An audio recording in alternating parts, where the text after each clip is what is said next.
है आरती हो आरती, पापियों को पाप से है आरती। शिव भागवत भगवान की है आरती, पापियों को पाप से है आरती। श्री भागवत भगवान की है आरती हो आरती, पापियों को पाप से है आरती।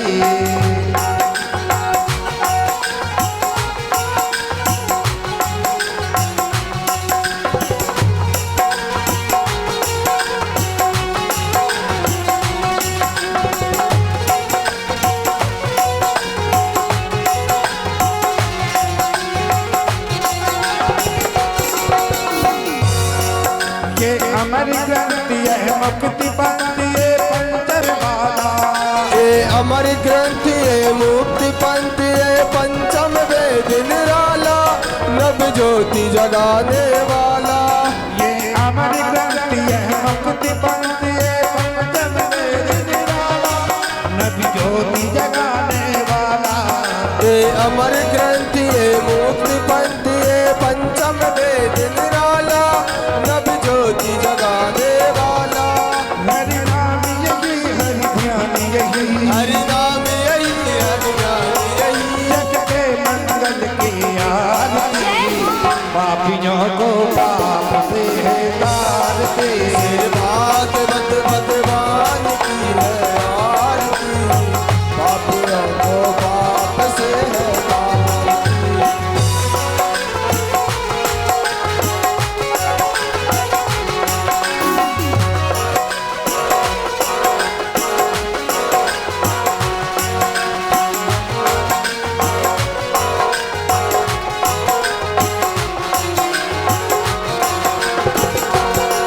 ये शांति गीत पावन पुनीत पापों को मिटाने वाला, हरि दर्द कराने वाला। ये शांति गीत पावन पुनीत पापों को मिटाने वाला, हरि दर्श कराने वाला। ये शांति गीत पावन पुनीत पापों को मिटाने वाला, हरि दर्द कराने वाला। ये शांति गीत पावन पुनीत पापों को मिटाने वाला, हरि दर्श कराने वाला।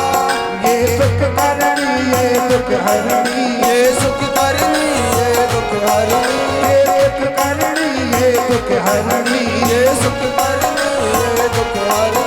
तीनों को पाप से है तारती। श्री भागवत भगवान की है आरती, पापियों को पाप से है तारती।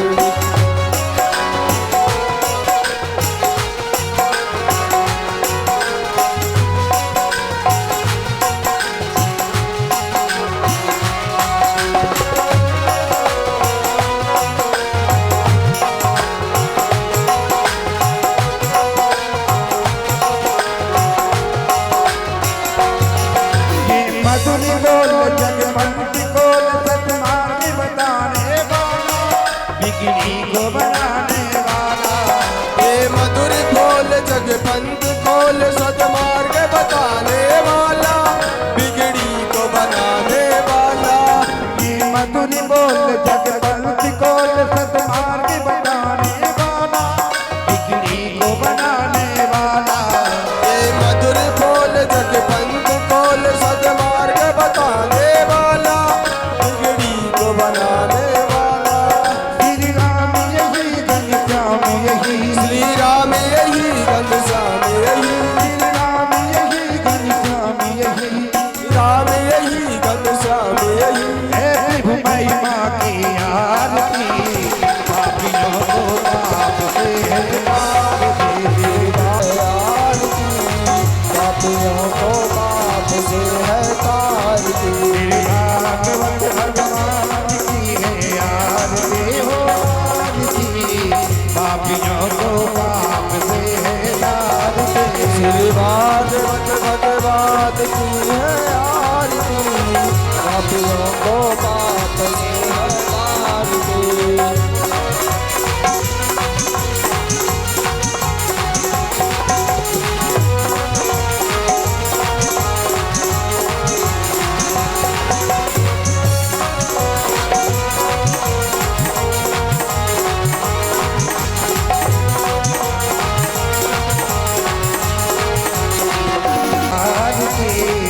पापियों को पाप से है तारती।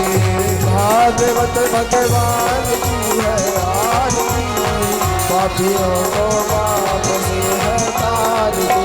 कर्पूर गौरव करुणाभिधानम संसार सारम कुचेलयात्। सदा वसंतम हृदयारि बिंदे भवम भवानी सर्वं नमामि। तुमेव माता जगता तुमेव, तुमेव बंधु जगता तुमेव, त्वमेव वेद्या द्रविणं त्वमेव, त्वमेव सर्वं मम देव दुर्गम्। भागवत भगवान की है आरती, पापियों को पाप से है तारती। श्री भागवत भगवान की है आरती, पापियों को पाप से है तारती। पापियों को पाप से है तारती, पापियों को पाप से है तारती, पापियों को पाप से है तारती।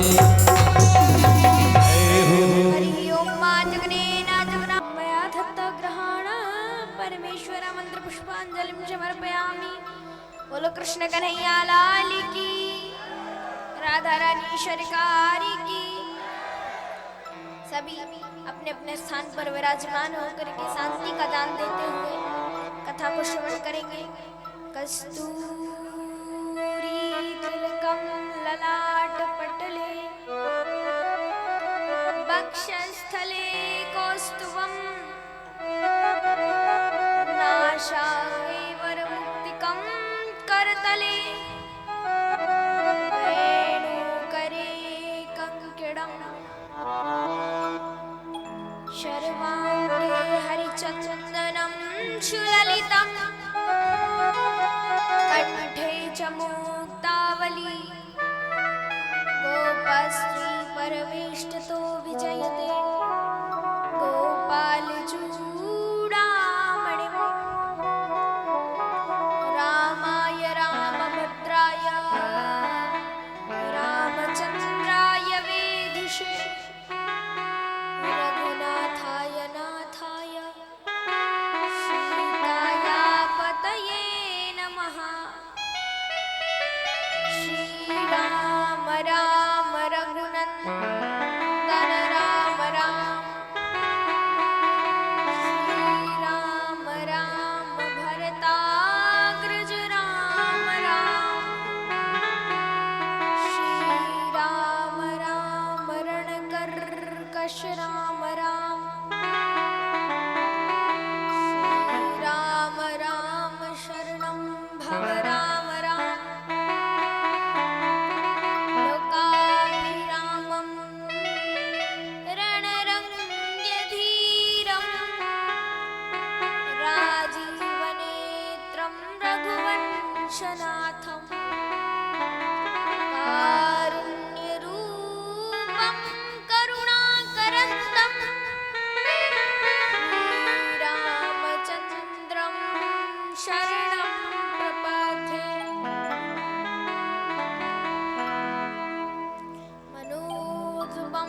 भक्त भगवंत गुरु चतुर नाम बपवेक तिनके पद वंदन किए नाशहि विघ्न अनेक। गुरुर् ब्रह्मा गुरुर्विष्णु गुरुर्देवो महेश्वरा गुरुर् साक्षात् परब्रह्म तस्मै श्री गुरुवे नमः तस्मै श्री गुरुवे नमः तस्मै श्री गुरुवे नमः। बोलो कृष्ण कन्हैया लाल की जय हो। आइए हम सभी भक्तगण मिलकर के कुछ क्षणों के लिए भगवान नाम का, हरि नाम का, प्रभु नाम का आश्रय ले लेते हैं।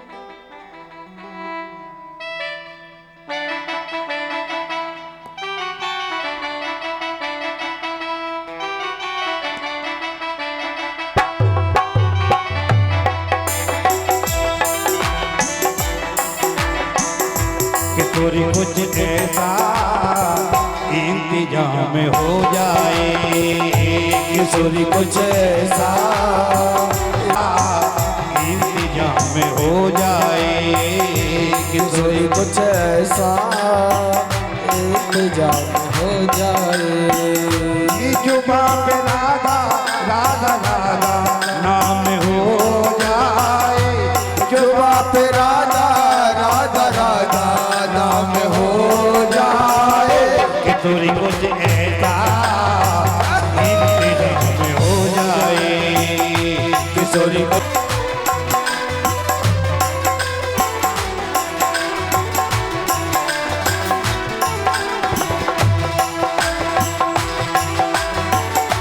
हरि बोल।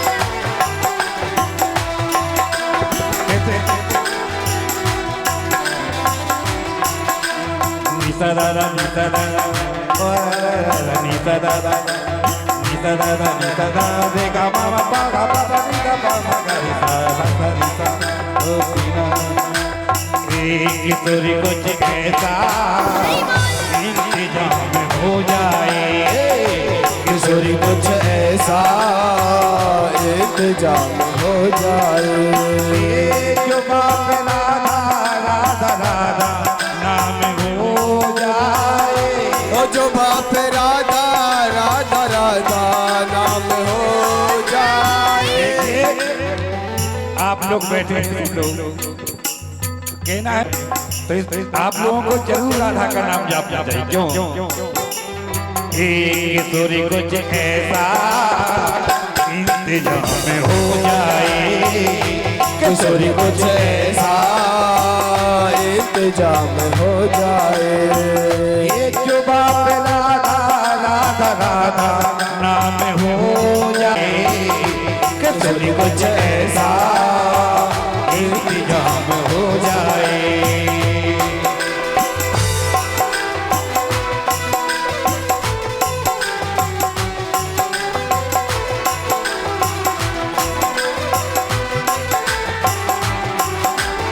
हरि बोल।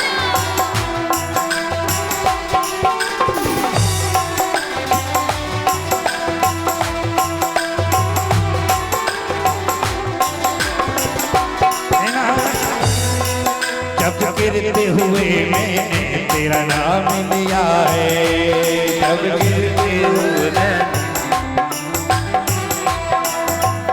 जब गिरते हुए मैंने तेरा नाम लिया है, जब गिरते हुए मैंने तेरा नाम लिया है, जब गिरते हुए मैंने तेरा नाम लिया है, जब गिरते हुए मैंने तेरा नाम लिया है। गिरने न दिया तूने मुझे काम लिया है, गिरने न दिया तूने मुझे थाम लिया है। किशोरी कुछ ऐसा इंतजाम हो जाए, किशोरी कुछ ऐसा इंतजाम हो जाए। जो बाप राधा राधा राधा नाम हो जाए, ओ जो बाप राधा राधा राधा नाम हो जाए। किशोरी कुछ ऐसा चोरी कुछ ऐसा इंतजाम हो जाए। श्री राधे श्री राधे श्री राधे श्री राधे श्री राधे राधे श्री राधे श्री राधे राधे श्री राधे श्री राधे श्री राधे राधे श्री राधे।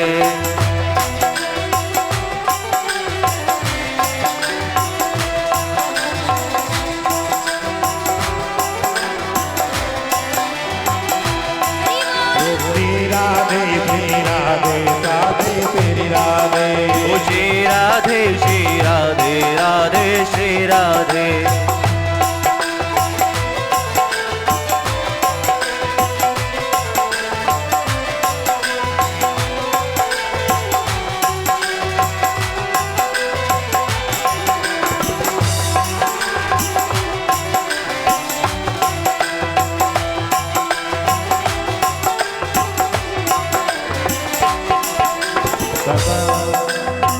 दादा नी सदा रे गा रे नी सदा नी सदा रे गा रे नी सदा नी सदा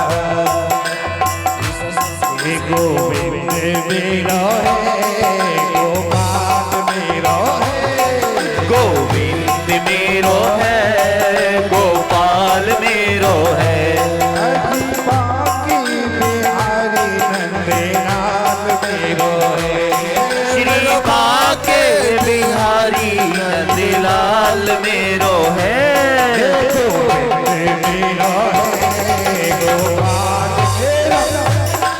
गोविंद मेरो है गोपाल मेरो है।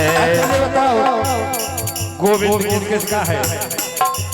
पीछे वालों का, आगे वालों का, इस साइड में। तो सभी लोग हाथ खड़े करेंगे, बोलिए बाके बिहार की लाल की, और कहेंगे गोविंद मेरा है गोपाल मेरो है गोविंद मेरो है गोपाल मेरो है गोविंद मेरा है गोपाल मेरो गोविंद मेरो है गोपाल मेरो है बाके बिहारी नंदलाल मेरो है ओ श्री बाके बिहारी नंदलाल मेरो है गोविंद मेरा है गोपाल मेरो है। बोलो कृष्ण कन्हैया लाल की। अरे जरा जोर से जयकारा लगाओ। बोलो राधा रानी सरकार की, वंशी वाले की, सच्चिदानंद भगवान की। एक बार जोर से बोलेंगे राधे राधे राधे राधे राधे राधे।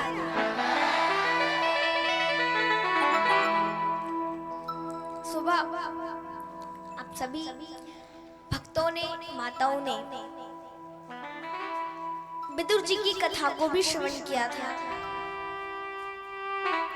और सुखदेव जी महाराज से परीक्षित जी प्रश्न पूछ रहे हैं और सुखदेव जी महाराज परीक्षित जी को कथा सुना रहे हैं।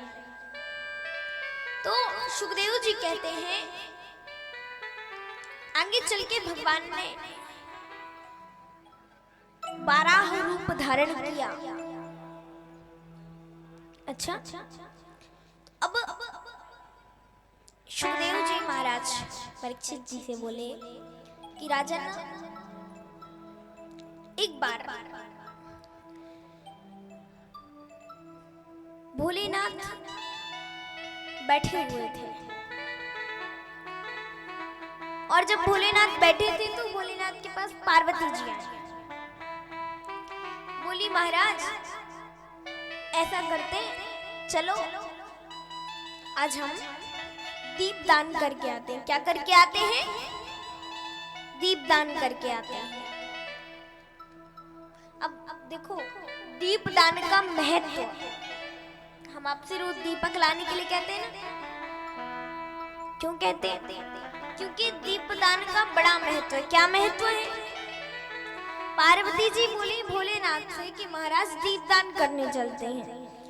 भोलेनाथ ने कहा दीपदान करने? क्यों, कुछ बात हो गई क्या? पार्वती जी बोली कि जब आपने मेरे पुत्र गणेश का शर धड़ से अलग किया था, तब मैंने गंगा जी से प्रार्थना की थी कि हे गंगा जी, आप हमारे बालक को ठीक कर देना। भगवान से भी प्रार्थना की थी कि प्रभु आप हमारे बालक को ठीक कर देना, स्वस्थ हो जाए हमारा बालक, उसे कभी कोई कष्ट ना हो। और अगर हमारा बालक ठीक हो गया, स्वस्थ हो गया, तो मैं गंगा जी में दीपदान करूंगी।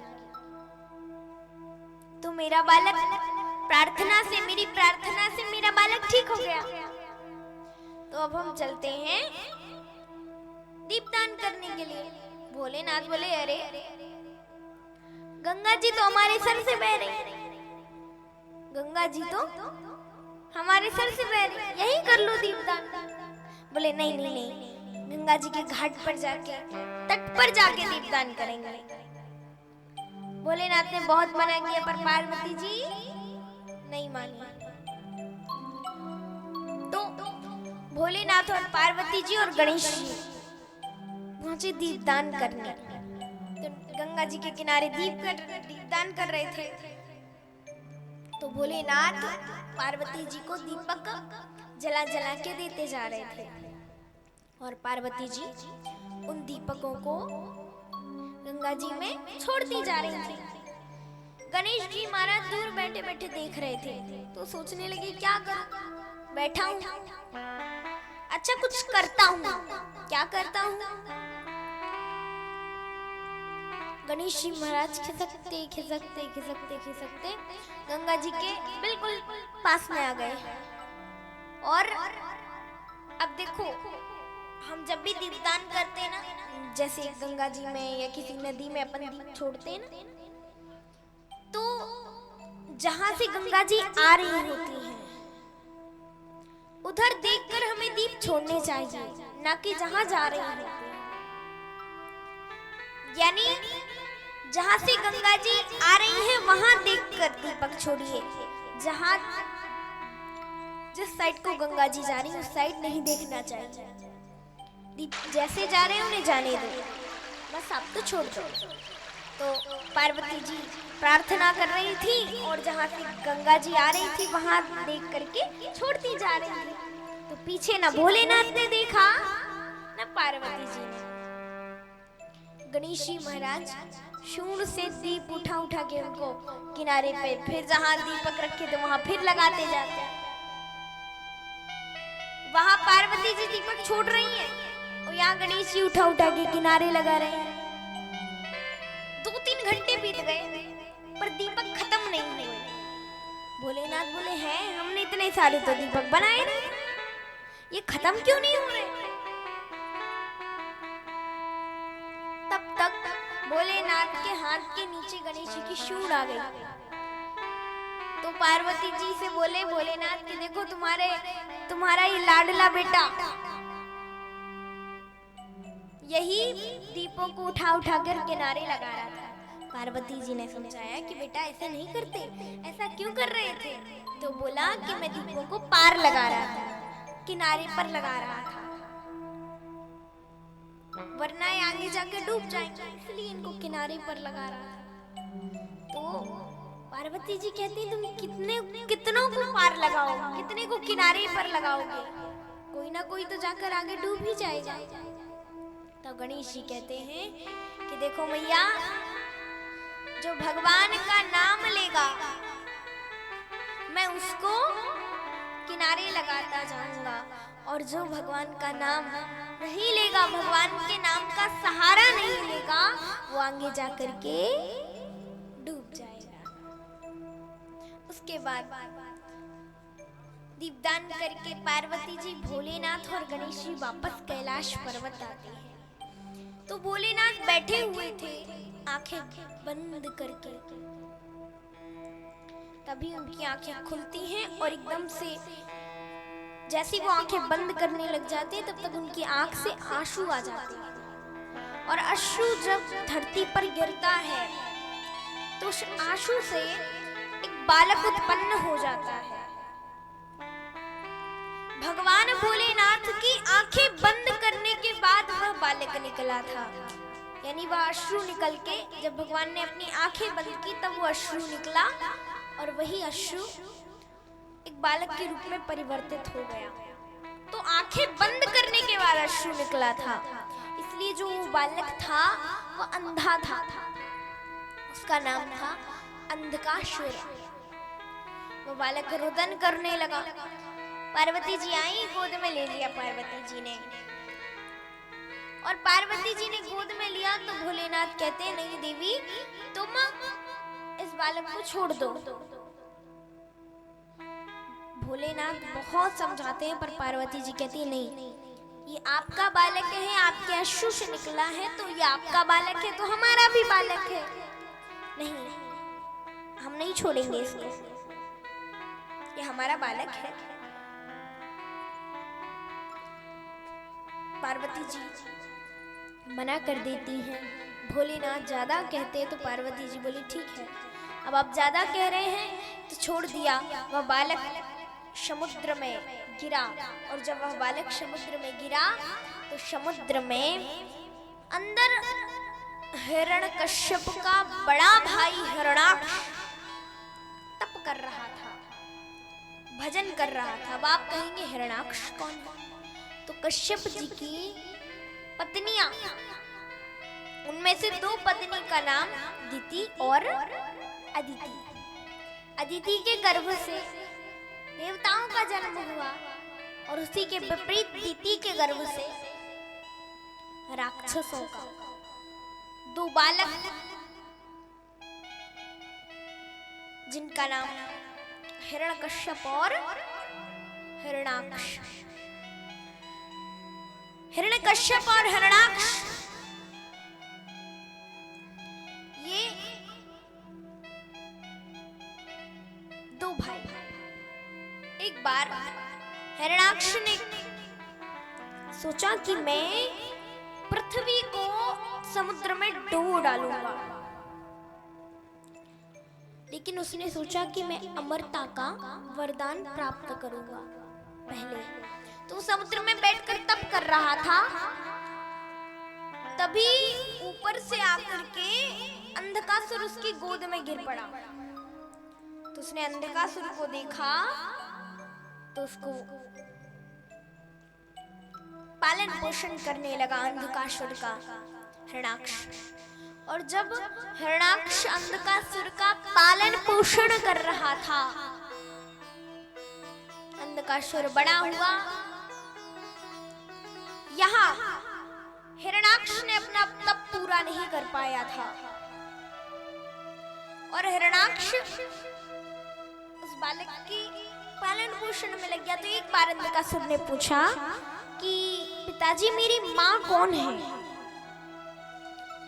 तो हिरण्याक्ष कहता है, बेटा, तेरी माँ कोई नहीं है, मैं ही तेरी माँ हूँ और मैं ही तेरा पिता हूँ, तेरी माँ नहीं है। तो कहता है कि मेरी माँ नहीं है? हाँ बेटा। तो एक बार हिरण्याक्ष ने जाकर जब पृथ्वी को समुद्र में डुबोया तो सभी देवता दुखी हो गए कि क्या किया जाएगा, पृथ्वी माता तो समुद्र में डूब जाएगी, कुछ तो करना ही पड़ेगा। सब चिंतित हो जाते हैं। तब ब्रह्मा जी को छींक आती है और उनकी छींक से के कारण उनकी नासिका से, नाक से वाराह रूप में भगवान प्रकट हो जाते हैं। भगवान विष्णु वाराह रूप में प्रकट हो जाते हैं। और उसके बाद भगवान समुद्र की ओर जाते हैं। पृथ्वी माता को बाहर निकाल के आ रहे थे। यहाँ हिरण्याक्ष भी जा रहा था और हिरण्याक्ष धरती माता को डुबो कर जा रहा था। वहां से नारद जी महाराज भगवान का भजन करते हुए आ रहे थे। नारद जी महाराज भगवान का भजन कर रहे थे, वीणा बजा रहे थे और भगवान का भजन करते हुए नारद जी महाराज जा रहे हैं। रहे तेरे वृंदावन बिहारी, फूलों में सज रहे हैं श्री वृंदावन बिहारी, और साथ सज रही है, और साथ सज रहे हैं कृष्ण की दुलारी, फूलों में सज रहे तेरे वृंदावन बिहारी, फूलों में सज रहे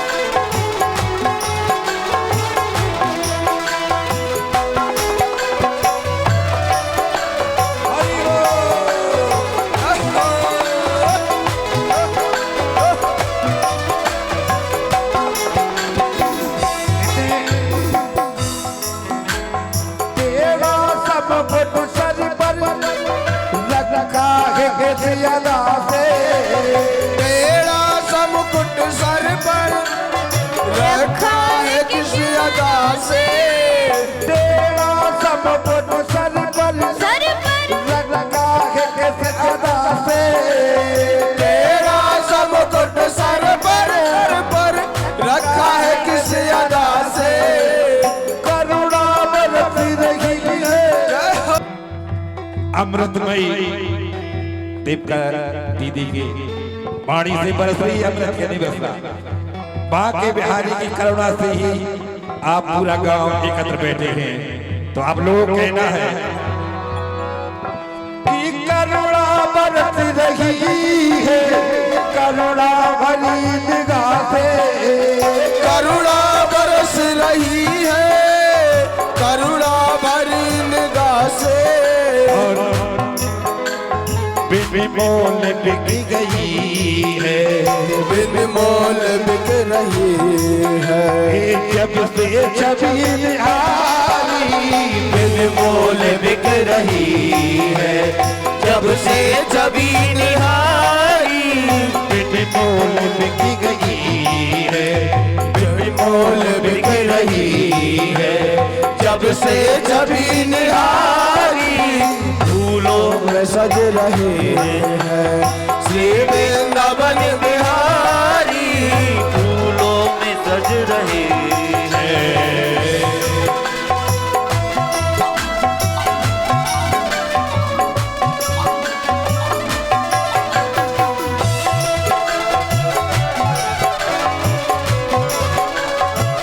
हरि बोल यहो श्री राधा।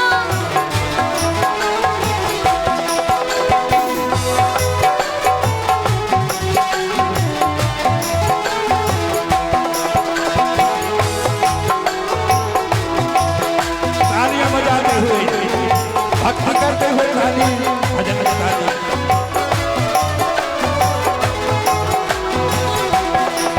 कैसे आज आपका ग्राम खाम घाट नहीं है, आज ये वृंदावन धाम है। तो सभी लोग तालियां बजाएंगे। ए फूलों में सज रहे हैं, फूलों में सज रहे हैं, तेरे वृंदावन में आई, फूलों में सज रहे श्री वृंदावन बिहारी,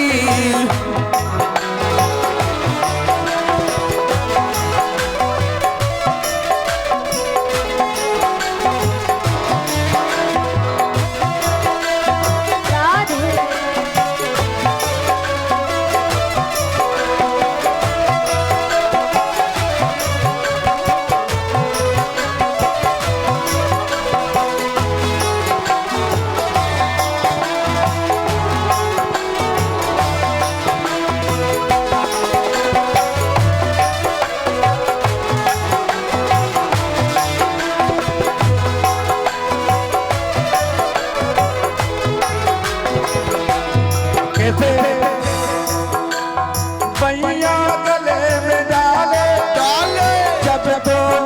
मुस्कुराते, भैया गले में डाले जब दोनों मुस्कुराते। देखना जब भी आपने राधा कृष्ण की मूर्ति देखी होगी तो उसका कवि ने वर्णन दिया है। ओ भैया गले में डाले जब दोनों मुस्कुराते, ओ भैया गले में डाले जब दोनों मुस्कुराते। सबको ही प्यारे लगते, सबके ही मन को भाते, सबके ही प्यारे लगते, सबके ही मन को बाते। सबको ही प्यारे लगते, सबके ही मन को भाते, सबको ही प्यारे लगते, सबके ही मन को भाते। हरि बोल। इन दोनों प्रेम सदके, सदके, इन दोनों प्रेम सदके, इन दोनों प्रेम मारी, फूलों में सज रहे हैं श्री वृंदावन बिहारी।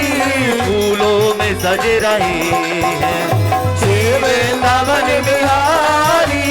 फूलों में सज रहे श्री वृंदावन बिहारी, फूलों में सज रहे श्री वृंदावन बिहारी। और साथ सज रही, साथ सज रही भान की दुलारी, और साथ सज रही है वृषभान की दुलारी। फूलों में सज रही।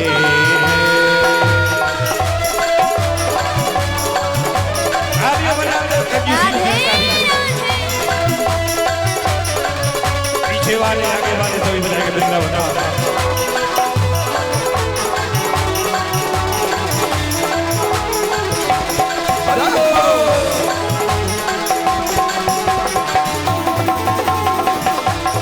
हरि बोल।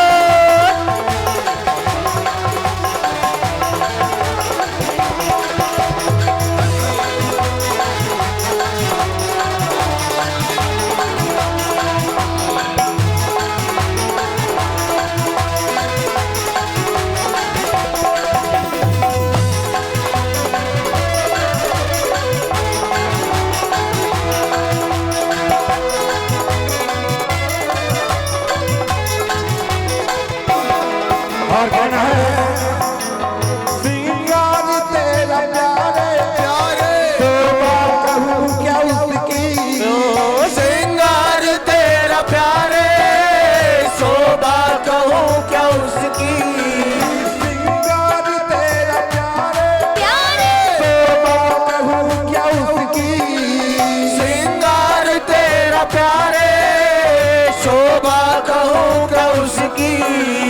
इनके गुलाब सदका उनकी गुलाब साड़ी, इनके गुलाब फटका उनकी गुलाब साड़ी। नीलम से सोहे मोहन, नीलम से सोहे मोहन, सुरणग से राधा प्यारी, नीलम से सोहे मोहन, स्वर्ण से राधा प्यारी। फूलों में सज रहे श्री वृंदावन बिहारी। फूलों में सज रहे मेरे वृंदावन बिहारी, फूलों में सज रहे श्री वृंदावन बिहारी। फूलों में सज रहे मेरे वृंदावन बिहारी, फूलों में सज रहे श्री वृंदावन बिहारी। और साथ सज रही, और साथ सज रही कृष्णान की दुलारी, और साथ सज रही है कृष्ण की दुलारी। और साथ सज रही कृष्णान की दुलारी, और साथ सज रही है कृष्ण की दुलारी। फूलों में सज रहे फूलों में सज रहे फूलों में फूलों में सज रहे श्री वृंदावन बिहारी फूलों फूलों में सज रहे श्री वृंदावन बिहारी फूलों में सज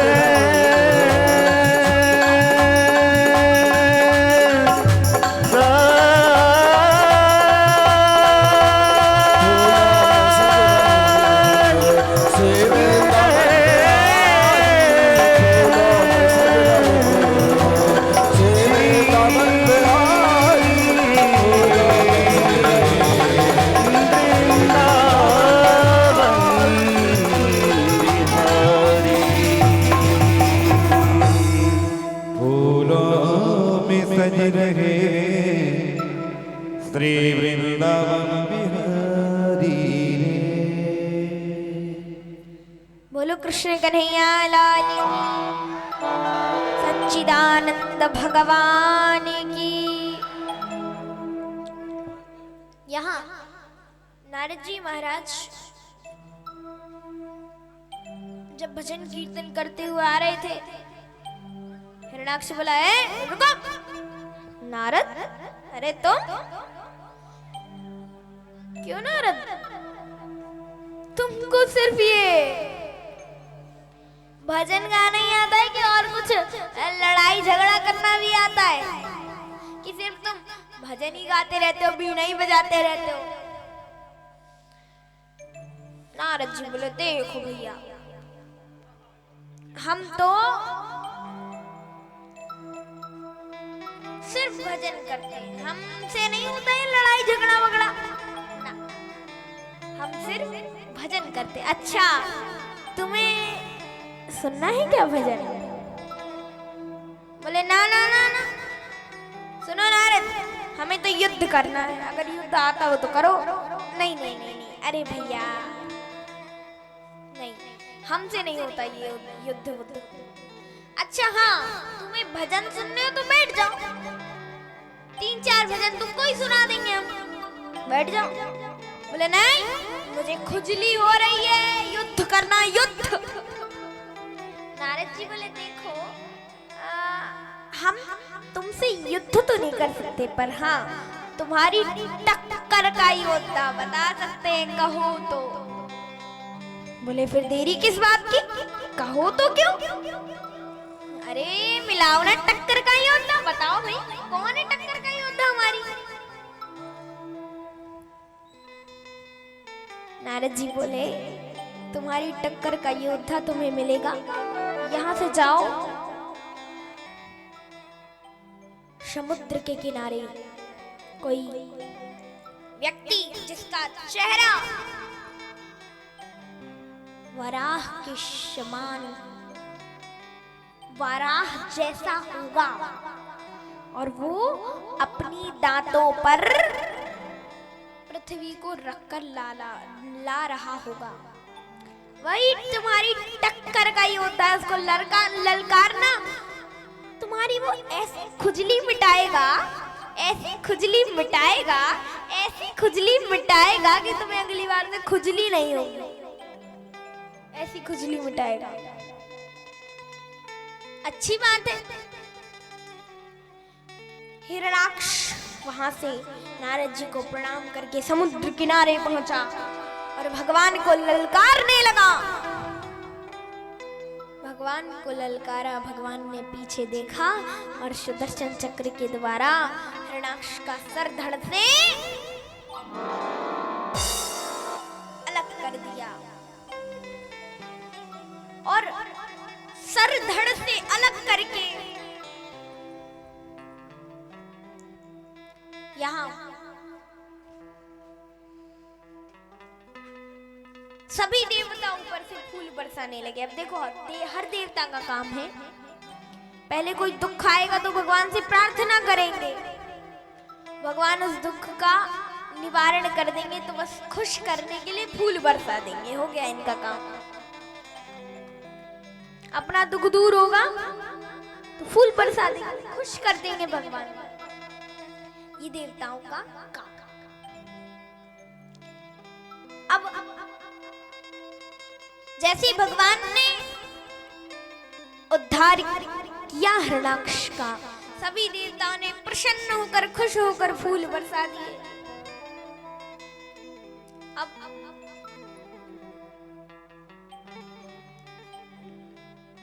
हिरण्याक्ष का तो उद्धार हो गया, लेकिन अभी अंधकासुर बचा था।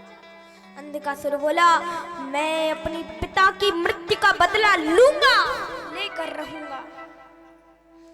उसने तप किया, तपस्या की। ब्रह्मा जी प्रकट हो गए। मांगो बेटा, तुम्हें क्या चाहिए? अंधकासुर बोला, अमरता का वरदान चाहिए मुझे। ब्रह्मा जी बोले, नहीं दे सकते, कुछ और मांगो। अंधकासुर बोला, तो सुनो मेरा वरदान, मुझे ये वरदान चाहिए कि जब मैं अपनी माँ की ओर गलत नजर से देखूं तो मेरी मृत्यु हो जाए। क्यों? क्योंकि अंधकासुर को पता था कि अंधकासुर की कोई माँ नहीं है, पर ये बात नहीं थी। अंधकासुर की माँ थी। कौन? कौन थी अंधकासुर की माँ? पार्वती जी। भोलेनाथ की आंख के अश्रु से अंधकासुर प्रकट हुआ, तो भोलेनाथ उसके पिता और पार्वती जी उसकी माँ कहते हैं।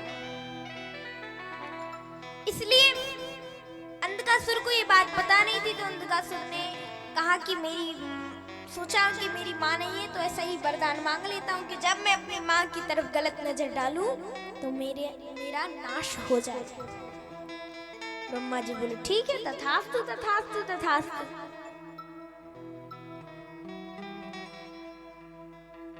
ऐसा कह करके ब्रह्मा जी तो अंतर ध्यान हो गए और अंधकासुर तीनों लोकों में राज्य करने लगा। अब एक बार अंधकासुर ने कहा कि देखो, अब मैं बड़ा हो गया हूं, मेरे विवाह के लिए कोई कन्या ढूंढो, मुझे अपना विवाह करना है। जाओ, पूरी सृष्टि की सर्व सुंदर, सबसे ज्यादा सुंदर स्त्री ढूंढ कर लाओ। तो बोले कि सबसे ज्यादा सुंदर स्त्री, वो तो महाराज सिर्फ एक ही थी। है नहीं थी। कौन? पार्वती। और उसको भोलेनाथ ले गए। अब बताओ क्या करें? अरे शंकर तो बूढ़ा हो गया, बूढ़ा। वो शंकर बूढ़ा हो गया है। चलो, पार्वती को हम लेकर आएंगे। चल दिया अंधकासुर। माता पार्वती भोलेनाथ की पूजा के लिए माला बना रही थी। अंधकासुर आया। अंधकासुर ने देखा तो बोला, चलो मेरे साथ। पार्वती जी उसको घूर घूर के देखने लगी और पार्वती जी की आंखों से अश्रु आ गए, क्योंकि उन्हें पता था कि ये मेरा पुत्र है। और जैसे ही अंधकासुर माता पार्वती के पास आने लगा, भोलेनाथ प्रकट हुए और भोलेनाथ ने अंधकासुर का उद्धार कर दिया। ऐसे भगवान विष्णु ने 12 रूप धारण करके हिरण्याक्ष का उद्धार किया और भोलेनाथ ने अंधकासुर का उद्धार किया। बोलो कृष्ण कन्हैया लाल की।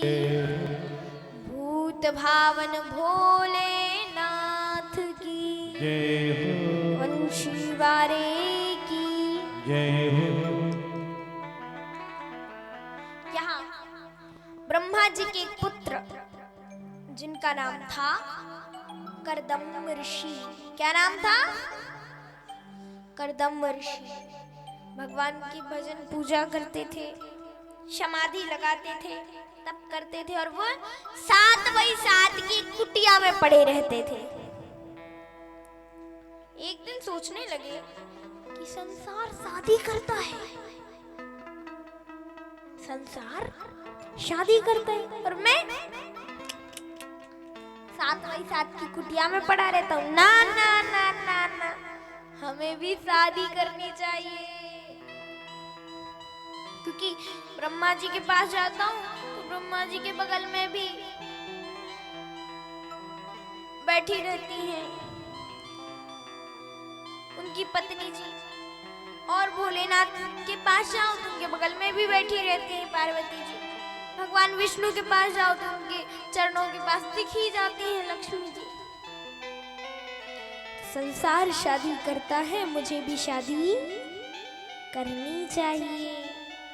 किसी भी देवता के पास चले जाओ, सबने शादी की है और मैं 7x7 की कुटिया में पड़ा रहता हूँ, मुझे भी शादी करनी चाहिए। हाँ, अब कर्दम ऋषि ने विवाह के लिए 1 वर्ष तक तपस्या की। कितने वर्ष तक? 1 वर्ष तक तपस्या की। भगवान को भी हंसी आ गई। कोई तपस्या करता है कि मेरा मकान बन जाए, कोई तपस्या करता है कि मेरी दुकान चल जाए, कोई तपस्या करता है कि मेरी गाड़ी आ जाए, और ये बूढ़ा इसकी दाढ़ी सफेद हो गई, ये तपस्या कर रहा है मेरी शादी हो जाए। अरे सोचा चलो जैसा भी ये है तो मेरा दर्शन दे देता हूँ। भगवान प्रकट हुए, बोले बाबा आंखें खोलो। और जैसे ऐसा कहा, बाबा ने आंखें खोली। तो भगवान विष्णु कर्दम ऋषि की तरफ देखे, कर्दम ऋषि भगवान विष्णु की तरफ। बोले कोई किसी से कुछ नहीं। क्यों? क्योंकि पहले के लोग शादी के मामले में शर्माते थे। पहले के लोग शादी के मामले में बहुत शर्माते थे, और आजकल के लोग बीच शादी में ही कह देते हैं माता पिता की कोई जरूरत नहीं, हम अपने आप ही करवा लेंगे शादी। हाँ, लेकिन पहले के लोग शादी के मामले में बहुत शर्माते थे, कुछ बोलते नहीं थे।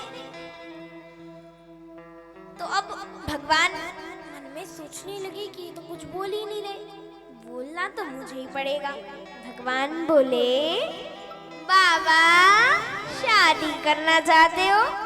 बाबा बोले भगवान बोले क्या शादी करना नहीं चाहते? बोले भगवान कन्हैया बोले अच्छा, मन मन भावे मूड हलावे। मन में तो शादी के लड्डू फूट रहे हैं, पर हमसे हमारे ऊपर एहसान चढ़ा रहे हो, हमसे कह रहे हो कि नहीं हमें नहीं करना शादी। जब ऐसी बात है क्या? तो बोले बाबा बोले तो भगवान विष्णु बोले कि अच्छा ठीक है, कोई बात नहीं, मैं जा रहा हूँ। मैंने तो सोचा था कि आपने शादी के लिए तपस्या की थी। अच्छा एक बात बताओ बाबा, जब आपको शादी नहीं करनी थी तो 1 वर्ष तक शादी के लिए तपस्या क्यों की? मैंने तो कहा आपकी तपस्या से प्रसन्न होकर आपकी शादी पक्की करवा दी है। कर्दम ऋषि बोले अब करवा ही दी है तो कर लेंगे शादी, क्या है, अब करवा ही दी है तो कर लेंगे। भगवान बोले सुनो बाबा, परसों के दिन स्वयंभू मनु अपनी कन्या देहूति को लेकर आएंगे, मना मत कर देना, वरना जिंदगी भर शादी के लिए तपस्या ही करते रह जाओगे। बाबा बोले ठीक है, पर हमारी एक शर्त है। क्या? अगर मैंने शादी कर ली तो आपको मेरे घर पुत्र बनकर आना पड़ेगा। भगवान बोले शर्त मंजूर है। भगवान विष्णु वहां से चले गए और उसके बाद वहीं बैठ करके परसों का इंतजार करने लगे, और वहीं बैठ करके कर्दम ऋषि भगवान का भजन कर रहे हैं। आइए हम सभी मिलकर के कर्दम ऋषि के साथ भजन कर लेते हैं। सांसों की माला पे, सांसों की माला पे सिमरू में प्रभु का नाम। ये सांसों की माला से, सांसों की माला से सिमरू में प्रभु का नाम। ये सांसों की माला पे, सांसों की माला, सांसों की माला पे सिमरू में प्रभु का नाम। सांसों की माला पे सिमरू में हरि का प्रभु का जपते जपते मेरे तन से निकले प्राण। सांसों की माला पे, सांसों की माला पे सिमरू में प्रभु का नाम। सांसों की माला पे, सांसों की माला पे सिमरू में प्रभु का नाम।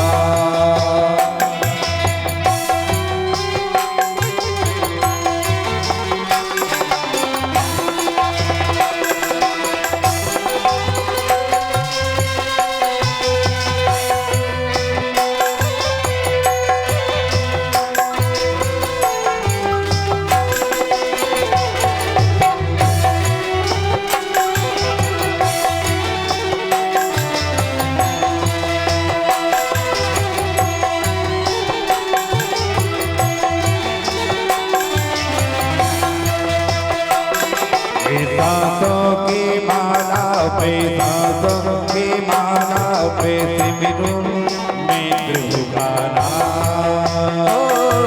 सांसों की माला पे, सांसों की माला पे सिमरू में प्रभु का नाम। ये सांसों की माला पे, सांसों की माला,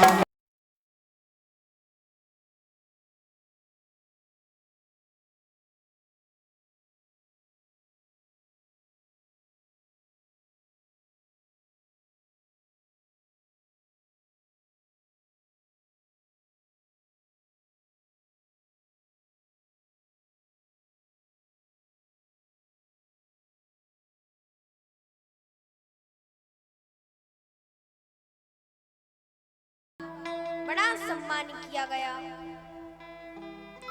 और कर्दम ऋषि ने जब स्वागत सत्कार किया, स्वयंभू मनु मन में सोचने लगे कि देखो प्रभु तो कह के गए थे कि इनसे शादी करवा देना, और ये तो ठहरे फक्कड़ बाबा। कहीं ऐसा ना हो कि मैं इनकी शादी करवा के जाऊं और ये मेरी बेटी को अकेला छोड़ करके अपना सोटा लोटा लंगोटा उठा करके भाग जाए। ऐसा ना हो। बोले कि प्रभु ने हमसे कहा था कि आपसे अपनी बेटी की शादी करवा देना। स्वयंभू मनु ऐसा बोले कि प्रभु ने कहा था कि अपनी बेटी की शादी आपसे करवा देना। तो कर्दम ऋषि बोले हाँ हाँ हाँ, तो हमसे उन्होंने शादी करने के लिए कहा था, शादी कर लेना। अच्छा, तो स्वयंभू मनु ने अपनी कन्या देहूति का विवाह कर्दम ऋषि से करवाया और स्वयंभू मनु जाने लगे तो कर्दम ऋषि बोले मेरी एक शर्त है। क्या शर्त है? जब मेरे यहाँ बालक होगा तो मैं वन चला जाऊंगा आपकी बेटी को छोड़कर। ठीक है। स्वयंभू मनु बोले मंजूर है शर्त। और ऐसा कह करके स्वयंभू मनु वहां से चले जाते हैं और कर्दम ऋषि देहूति जी से बोले चलो देवी, हम तुम्हें अपना आश्रम दिखा लाए। अरे वो आश्रम क्या, वो तो 7x7 की छोटी सी कुटिया थी। और देहूती मैया ने जैसे उस कुटिया में प्रवेश किया कि उनकी नजर ऊपर की ओर पड़ी। महाराज ये क्या है? देवी ये मधुमक्खियों के छत्ते हैं, छत्ते। मधुमक्खियां इस घर को अपना ही घर समझती थी, इसलिए मैंने इन्हें जाने नहीं दिया। अच्छा, थोड़ी देर बाद, कुछ देर बाद देहूती मैया की नजर जो दीवार होती है दीवार पर पड़ी। महाराज ये क्या है, इतने सारे छेद? देवी इस घर को चिड़िया भी अपना ही घर समझती थी, इसलिए मैंने इन्हें भी जाने नहीं दिया। अच्छा, कुछ देर बाद देहूती मैया की नजर जो दीवारें होती ना, दीवालों के नीचे नीचे किनारे किनारे किनारे किनारे पड़ी। महाराज अब ये क्या है? देवी ये चूहों के बिल हैं, बिल। चूहे भी इस घर को अपना ही घर समझते थे, इसलिए मैंने इन्हें भी जाने नहीं दिया। अच्छा, फिर महाराज जब यहाँ ये सब रहते तो आप कहाँ रहते हो? एक कोने में एक खूंटी जिस पर एक थैला टंगा था। कर्दम ऋषि बोले, देखो देवी वो है अपनी गृहस्थी। वो गृहस्थी क्या, उसमें तो कर्दम ऋषि का सोटा लोटा लंगोटा रखा हुआ था।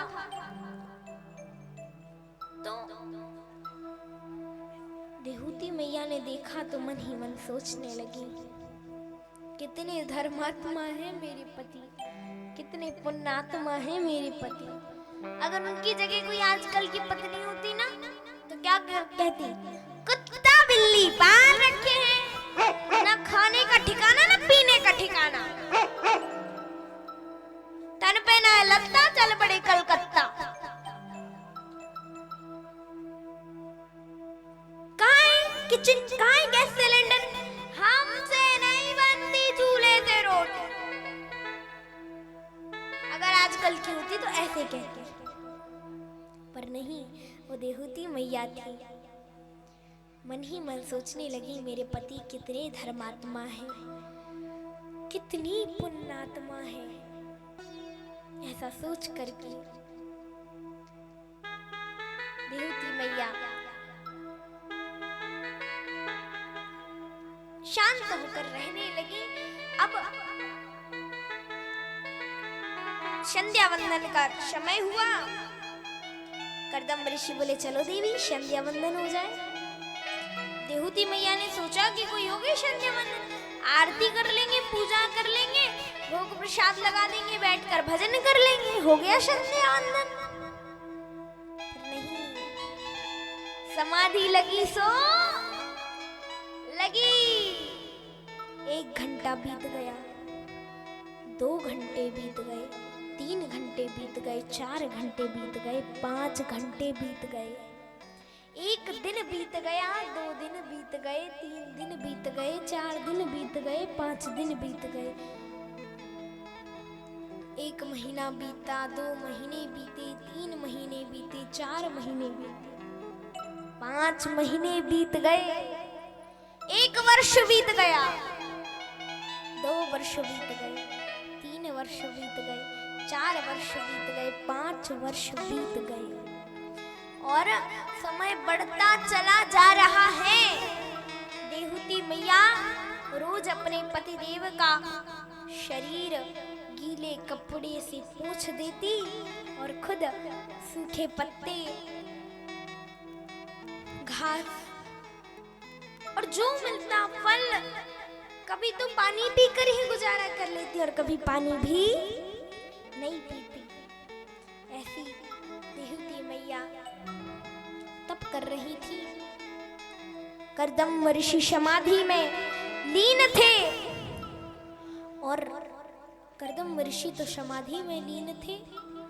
देहूती मैया रोज भजन करती, कुछ खा पी लेती, पतिदेव का शरीर गीले कपड़े से पोंछ देती। ऐसी देहूती मैया, और अब देहूती मैया वृद्ध हो गई। 40 वर्ष बीत गए। देहूती मैया के मुख पर झुर्रियां पड़ गई, हाथों की खाल लटकने लगी।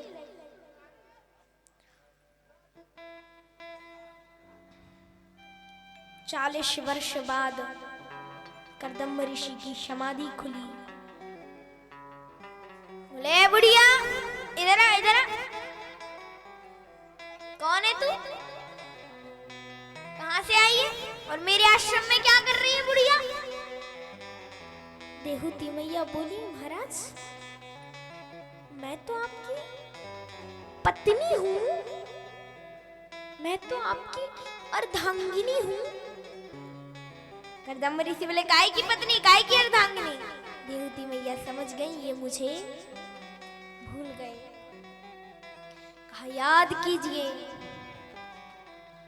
आज से 40 वर्ष पहले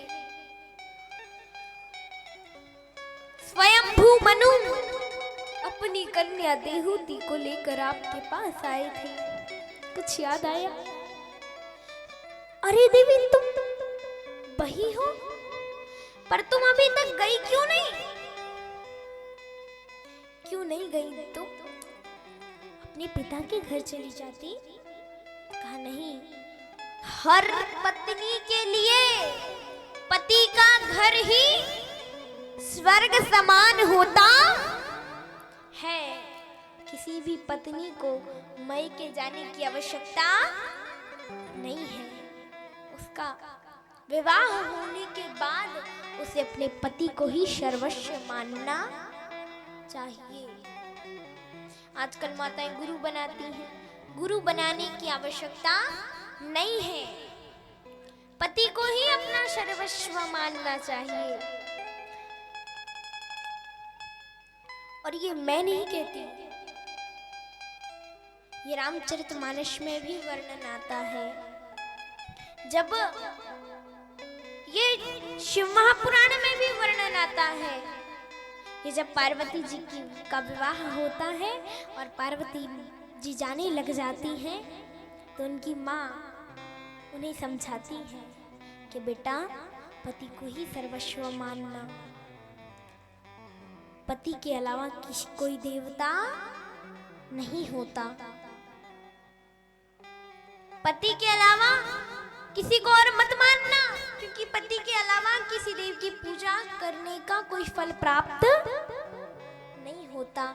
अगर कोई माता बिना पति की आज्ञा से, पति का मन नहीं है, और कोई स्त्री अगर व्रत भी रखेगी, पूजा पाठ भी करेगी, तो उसे उसका फल मिलने वाला नहीं है।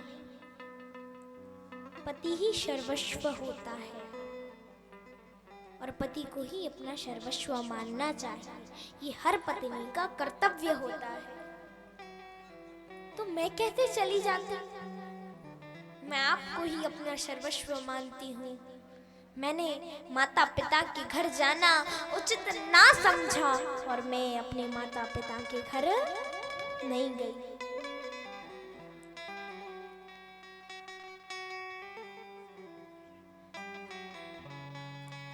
इतना सुना तो करदम ऋषि बोल पड़े कि देवी, फिर भी तुम सोचती होगी कि मेरे पिता ने कैसे घर में विवाह करवा दिया, कैसे ढोंगी बाबा से शादी करवा दी। न धन है, न दौलत है, कोई सुख नहीं है। पर देवी, मेरे पास धन दौलत रूपी संपत्ति नहीं है, मेरे पास तप रूपी संपत्ति है। मांगो, तुम्हें क्या चाहिए? तो देहूती मैया कहती है, मुझे और कुछ नहीं चाहिए, बस रहने की अच्छी व्यवस्था हो, खाने पीने की व्यवस्था हो। और आप कह रहे थे पुत्र होगा तो वन, वो कहा कोई बात नहीं, चिंता मत करो, चिंता मत करो। आंखें बंद करो। आंखें बंद की देहूती मैया ने। करदम ऋषि ने सामने एक सरोवर, एक कामक नाम का विमान प्रकट कर दिया। दोनों देहूती मैया और करदम ऋषि दोनों लोगों ने हाथ पकड़ करके उसमें डुबकी लगाई, गोते लगाए। तो देहूती मैया 16 वर्ष की हो गई और करदम ऋषि 20 वर्ष के हो गए। दोनों लोग कामक नाम के विमान पर बैठ करके रहने लगे। देहूती मैया ने 9 कन्याओं को जन्म दिया। करदम ऋषि कह रहे थे कि अब तो मैं बन जाऊंगा, बन जाऊंगा, बन जाऊंगा। पर जब वो ऐसा कह रहे थे तो देहूती मैया कहती है, क्या वन कैसे जाएंगे? हाँ, अब वन नहीं जाएंगे क्योंकि अभी तो पुत्र हुआ ही नहीं। अभी तो सिर्फ बेटी ही बेटी हुई है। अभी पुत्र कहाँ हुआ? अभी आप कैसे बन जाएंगे? जब पुत्र होगा तब बन जाएंगे। ऐसा कहा तो 10वें पुत्र के रूप में साक्षात भगवान विष्णु ने 10वें पुत्र बन करके कपिल देव जी के रूप में अवतार ले लिया। बोलो कपिल देव जी महाराज की जय। एक बार जोर से बोलेंगे राधे राधे राधे राधे राधे राधे राधे राधे राधे राधे। राधे।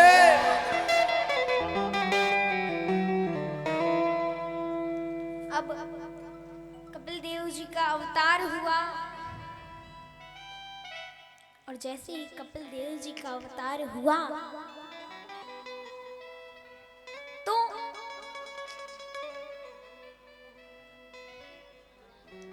कपिल देव जी के अवतार के बाद जब कपिल देव जी बड़े हुए तो कपिल देव जी एक दिन बोले अपने पिताजी से यानी करदम ऋषि से, पिताजी जब मैं था नहीं तब तो आप कहते थे कि बन जाऊंगा बन जाऊंगा। अब जाओ ना बन। अब आप क्यों नहीं जाते बन? जाइए अब बन। करदम ऋषि बोले जब से आपका जन्म हुआ है प्रभु पुत्र के रूप में तब से तो बन जाने की इच्छा करती ही नहीं। कैसे जाऊं मैं बन?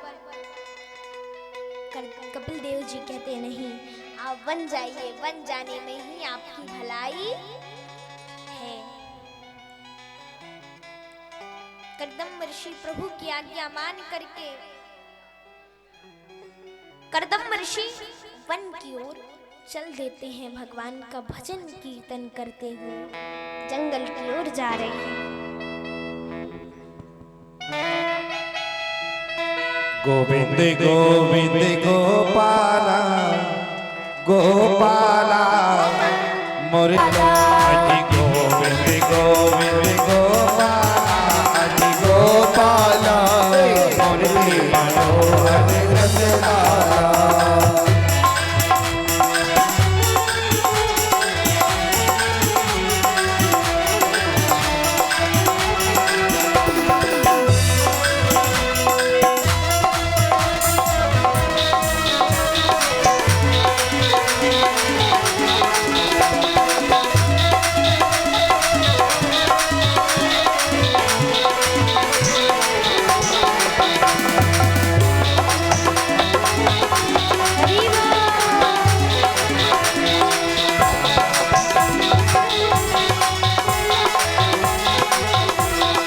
देखो तालियां बजाते रहो, पंडाल में तालियां गूंजती रही तभी आनंद आता है।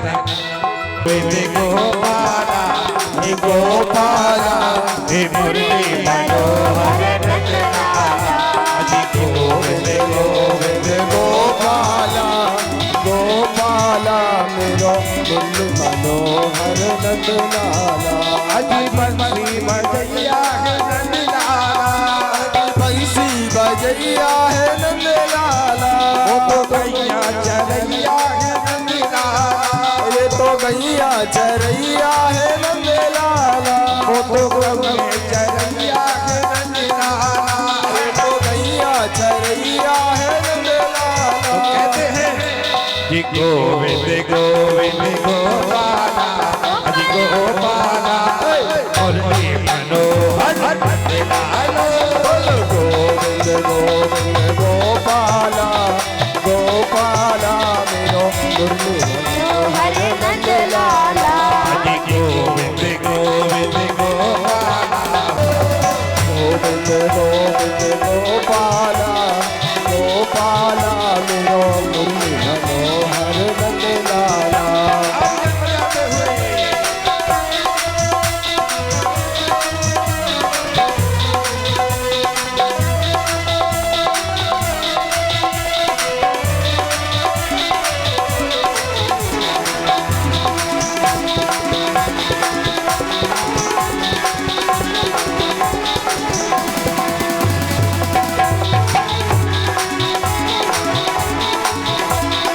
देखिए बरसाने पहुंच गई और आप लोगों के गांव में हम किस लिए आए? आप लोगों को नचाने आए, धूम मचाने आए के लिए संगीत के गोविंद गोविंद गोपाला, अजी गोपाला मुरली मनोहर नंद लाला। अजी गोविंद गोविंद गोपाला, गोपाला मेरो मुरली मनोहर नंद लाला। घूमते हुए गाना बजाते हुए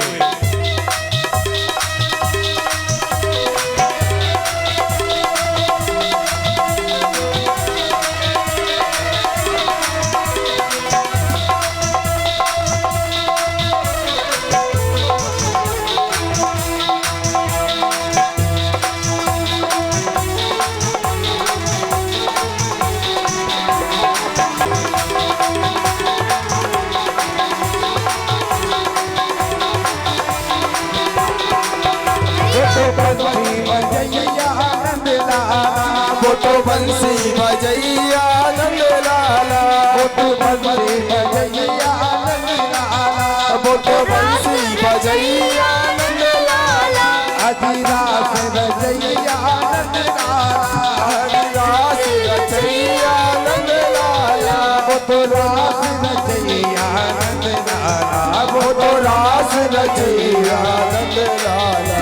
अजी गोविंद गोविंद गोपाला, गोपाला मुरली मनोहर नंद लाला। अजी गोविंद गोविंद गोपाला, गोपाला मेरो मुरली मनोहर नंद लाला। अजी गोविंद गोविंद गोपाला, गोपाला मुरली मनोहर नंद लाला। गोविंद गोविंद गोपाला, गोपाला मेरो मुरली मनोहर नंद लाला। देखिए अब ये भगवान की तरफ से निकालो, तेरा नाम जपूंगा तो वहां क्या करता है? कसमें बातें प्यार वफा सब बातें हैं बातों का क्या? कसमें बातें प्यार वफा सब बातें हैं बातों का क्या? कितने नाते जग में जोड़े, कितने नाते जग में जोड़े, नाते हैं नातों का क्या? कसमें बातें प्यार वफा सब बातें हैं बातों का क्या? कसमें बातें प्यार वफा सब बातें हैं बातों का। हरि बोल राधे। हरि बोल तालियां बजाते हुए श्री जय।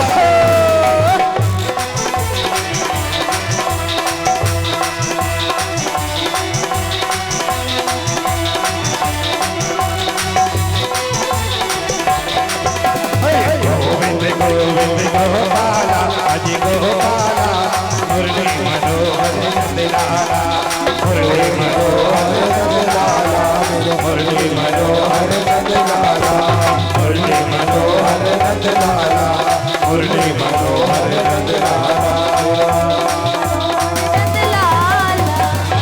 भोले बाके बिहारी जय श्री राधे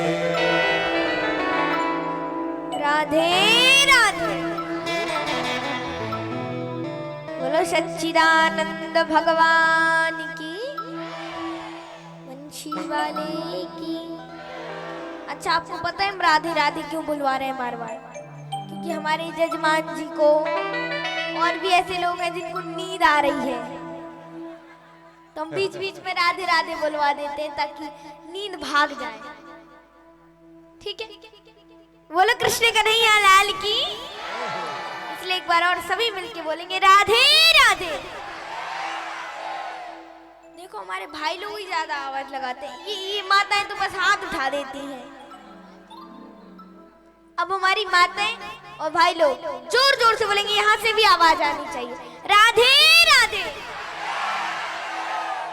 बोलो सच्चिदानंद भगवान की जय कृष्ण कन्हैया लाल की,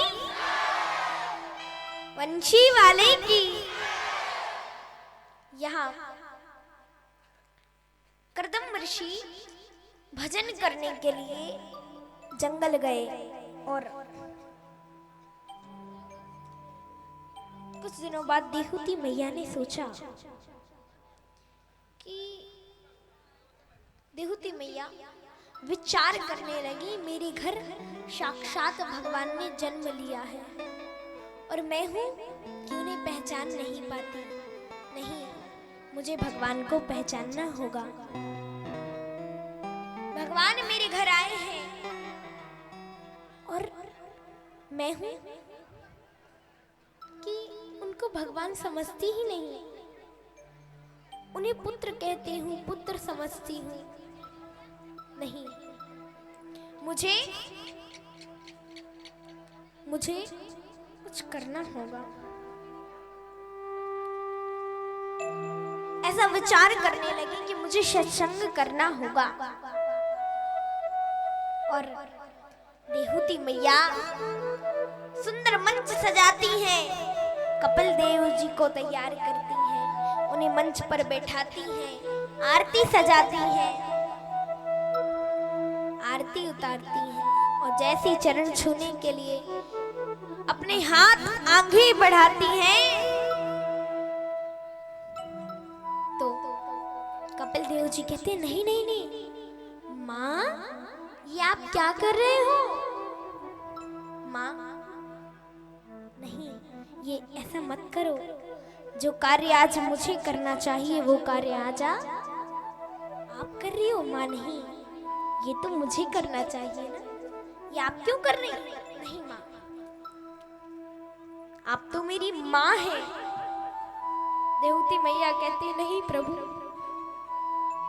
मैंने आज तक आपको अपना बालक समझा, पर आप मेरे बालक नहीं हो, जगत के पिता हो प्रभु, और आज तक बालक समझने के लिए माफ कर दो प्रभु, पर आप मेरे बालक नहीं हैं, आप तो जगत के पिता हैं, इसलिए मेरे भी पिता हैं। नहीं नहीं नहीं, तो भगवान कहते हैं कपिल देव जी महाराज की, देखो माँ बाप ने मुझे पहचान ही लिया है कि मैं जगत का पिता हूँ, तो मांगो आपको क्या चाहिए। जब ऐसा कहा, मांगो माँ आपको क्या चाहिए? देहूती मैया कहती हैं, बस प्रभु सत्संग करना है, और सत्संग भी इसलिए करना है क्योंकि सत्संग भी मुझे इसलिए करना है क्योंकि मेरी जो 10 इंद्रियां हैं, 5 ज्ञान इंद्रियां और 5 कर्म इंद्रियां, ये मुझे अपनी अपनी ओर खींचती है। आंखें कहती हैं सुंदर दृश्य देखो,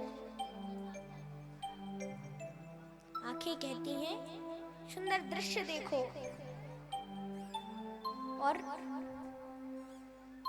मेरी नाशिका कहती है सुंदर सुगंध को सूंघो। मेरा मुख कहता है रचना कहती है कि सुंदर स्वादिष्ट स्वादिष्ट स्वादिष्ट व्यंजन खाओ। तो मेरी ये सभी इंद्रियां मुझे अपनी अपनी ओर खींचती हैं, अपनी अपनी ओर खींचती हैं। और मेरा अगर मैं भजन करने बैठूं तो मेरा मन नहीं लगता। अब ये इंद्रियां अपनी अपनी ओर कैसे खींचती? जैसे हम कहीं जा रहे हैं, आप कहीं जा रहे हो और आपने रास्ते में एक आम का पेड़ देखा, एक बगीचा, और उस बगीचे में एक आम का पेड़ है जिसपे पके पके आम लटक रहे हैं। आप आमों को देखोगे तो आप देखा किसने? आम को देखा किसने? किसने देखा? आंखों ने। फिर आंखों ने देखा तो मन किया चलो खा आते हैं। फिर चल के कौन गया? आंखें चल के जा सकती हैं। फिर चल के कौन गया? अच्छा, तोड़ा किसने? पैर तोड़ सकते हैं। फिर तोड़ा किसने? और फिर उसका स्वाद किसने लिया? हाँ, स्वाद ले सकते हैं। फिर उसका स्वाद किसने लिया? रसना ने, जीभ ने। उसको रखा किसने? जीभ अपने पास रख सकती है उसको। फिर रखा किसने? पेट ने। और जब उस बगीचे के मालिक ने देखा इतना मोटा डंडा लेके आया, उसने डंडा कहाँ मारा? कहाँ मारा? पीठ में। अब बताओ पीठ की क्या गलती थी? ना तो उसने देखा, ना वो चल के गई, ना उसने तोड़ा, ना उसने स्वाद लिया, ना उसने रखा। फिर डंडा पीठ में ही क्यों मारा गया? हाँ? डंडा पीठ में ही क्यों मारा गया? पीठ ने तो भाई कुछ नहीं किया था। फिर भी डंडा किसको मारा गया? पीठ को मारा गया। पीठ की क्या गलती थी? गलती किसकी थी? आँख की। ना आँख देखती, ना पैर चल के जाते, ना हाथ तोड़ते, ना रसना स्वाद लेती, ना पेट रखता, और ना ही पीठ पे डंडा मारा जाता, ना ही पीठ पे डंडा पड़ता। तो गलती किसकी थी? आँख की। पर जब डंडा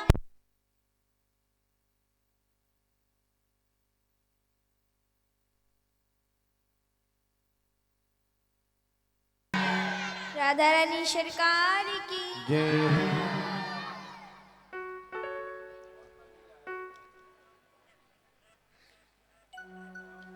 यहाँ कहा हमारी इंद्रियां जो है, इंद्रियां अपनी अपनी ओर खींचती हैं। आंख ने देखा तो मन किया कि चलो खा आते हैं। तो ऐसे ही हमारी इंद्रियां अपनी अपनी ओर खींचती हैं, लेकिन किसी की इंद्रिय ये नहीं कहती, कोई इंद्रिय ये नहीं कहती कि चलो भजन कर लें, या कोई इंद्रिय ये नहीं कहती कि चलो पढ़ाई कर लें। बच्चों की इंद्रियां ये नहीं कहती कि पढ़ाई कर लें। बताओ बच्चों, कहती है आपकी इंद्रियां कि पढ़ाई कर लें? किसी बच्ची की इंद्रिय कहती अरे चलो थोड़ी देर खेल आते हैं, काहे को पढ़ाई के चक्कर में पड़े हो। किसी का मन कहता चलो मोबाइल देख लेते हैं। कोई इंद्रिय कहती मोबाइल देख लो, कोई इंद्रिय कहती खेल लो। पर कोई इंद्रिय या मन ये नहीं कहता कि थोड़ी देर बैठ के हम पढ़ाई कर लें। बच्चों का मन ये नहीं कहता कि पढ़ाई कर लें, और लोगों का मन ये नहीं कहता कि चलो हम थोड़ी देर बैठकर कथा सुन लें, कि थोड़ी देर बैठ के भजन कर लें। बताओ, कहता है किसी का मन? बताओ माताओं, किसी का मन ऐसा कहता है कि चलो थोड़ी देर भजन कर लें, थोड़ी देर चलो कथा सुनाएं? अरे ये कहता है काहे को चक्कर में पड़े हो, थोड़ी देर सो लेते हैं, काहे को भजन के चक्कर में पड़े हो। और ये बात हमने अनुभव करके देखी है, ये मेरा खुद का अनुभव है। जैसे एक बार हम बैठे थे, आराम से भगवान का चिंतन कर रहे थे। और जब हम भगवान का चिंतन कर रहे थे तो हमारा मन कहता है कि काहे को भगवान के भजन के चक्कर में पड़े हो, चलो ऐसा करते थोड़ी देर आराम कर लेते हैं, भजन तो बाद में भी हो जाएगा, थोड़ी देर सो लेते हैं। तो हमने कहा नहीं नहीं, हम भगवान का भजन कर रहे हैं, सोना नहीं है। फिर थोड़ी देर बाद फिर मन कहता है कि चलो अब सो नहीं रही तो थोड़ी कुछ खा पी आते हैं, लेकिन यहाँ से उठ जाओ, मतलब भजन में मत लगो, उठो यहाँ से, चलो कुछ खा पी आते हैं। हमने कहा नहीं नहीं नहीं, तो एक मन करने लगा कि चलो थोड़ी देर खेल ही लेते हैं।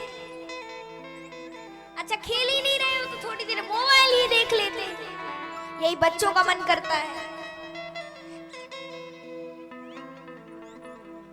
पर कोई मन, कोई इंद्रिय ये नहीं कहती कि भजन कर लो, कोई इंद्रिय ये नहीं कहती, बच्चों की इंद्रियां ये नहीं कहती कि बैठकर पढ़ाई कर लो, किसी की इंद्रिय ये नहीं कहती कि पाठ कर लो, किसी की इंद्रिय ये नहीं कहती भजन कर लो, किसी की इंद्रिय ये नहीं कहती कि कथा सुनाओ, सत्संग सुन लो।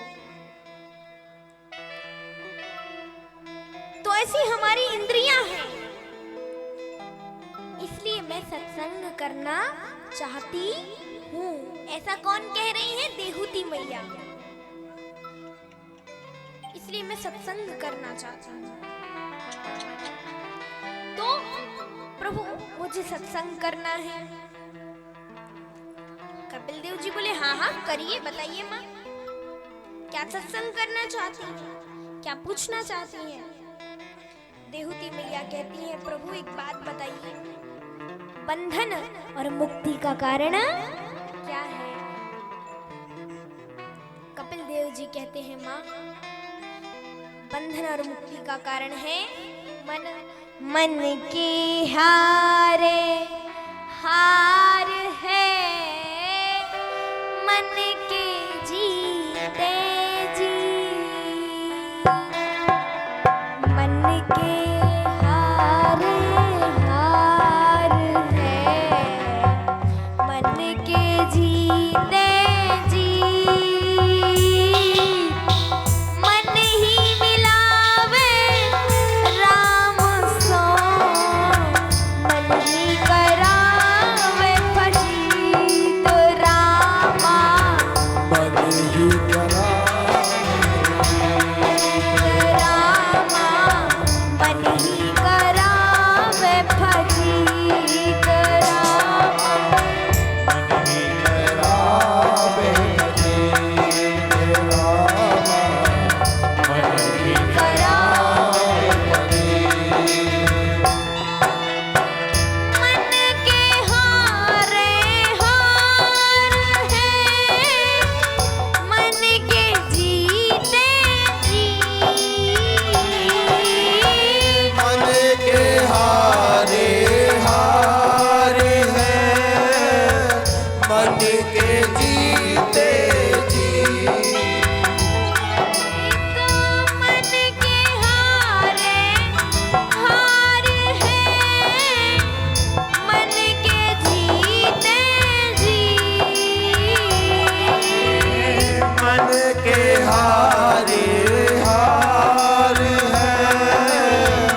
बंधन और मुक्ति का कारण है। जिस प्रकार मान लो बंधन और मुक्ति एक ताला है और उसकी चाबी है हमारा मन,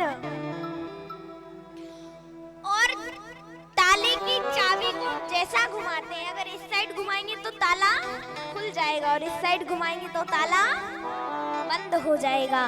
तो इस साइड बंधन और मुक्ति ताला है और एक साइड भगवान है और एक साइड संसार है। उस चाबी को अगर हम अपने मन को भगवान की तरफ घुमाते हैं तो हम बंधनों से छूट जाएंगे, और वही मन अगर हम संसार की तरफ घुमाते हैं तो हम बंधनों से बंध जाएंगे। अगर हम माया में फंसते हैं तो हम बंधनों से बंध जाते हैं, और अगर परमात्मा की ओर जाते हैं तो हम बंधनों से मुक्त हो जाते हैं। तो बंधन और मुक्ति का कारण है मन।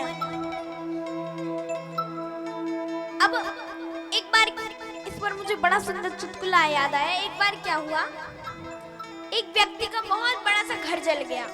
तो व्यक्ति जोर जोर से चिल्ला चिल्ला के रो रहा था, अरे कोई बचाओ, कोई बचाओ, बचाओ, मेरा घर जला जा रहा है, कोई बचाओ। कोई बचाने नहीं आया तो उसका बड़ा भाई आया। अरे गधा, क्यों रो रहा है तू, पागल हो गया है क्या? बोला, पागल मैं नहीं, पागल आप हो गए हो। इतना बड़ा घर जला जा रहा है, अपना इतना बड़ा घर जला जा रहा है और कह रहे हो कि क्यों रो रहा है? भैया दिखाई नहीं देता ये घर? तो कहा अच्छा, अरे क्यों चिंता करता है, ये घर तो हमने बेच दिया था ना। तो दोनों को इतनी खुशी हुई, इतनी खुशी हुई कि खुशी के कारण लड्डू बांटने लगे। तब तक उनके पिताजी वहां आए। अरे मूर्खों, तुम लड्डू बांट रहे हो, इतना बड़ा घर जल गया, तुम लड्डू बांट रहे हो। दोनों हंसते हुए बोले, पिताजी ये घर तो हमने बेच दिया था ना।